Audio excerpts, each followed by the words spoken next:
Mahi Dave, and today I am going to teach you how to perform Vayavya Plavman Matsyasana. But people with neck injuries and knee injuries should avoid this pose. So for doing Vayavya Plavman Matsyasana, you have to sit on the hammock. With a deep inhale, perform Padmasana. There are two options in this.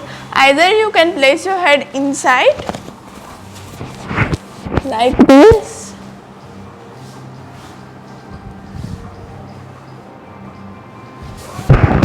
or outside like this.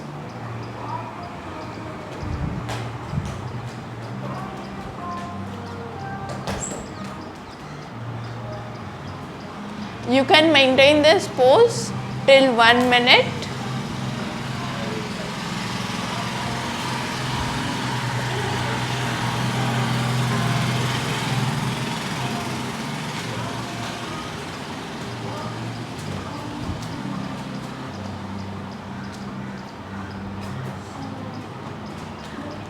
Inhale, come up, slowly release Padmasana and come back. The benefits of Vayavya Plavman Matsyasana are that it increases your height and growth in young kids, it improves thyroid gland function, and it increases your lung capacity. See you next time. Bye.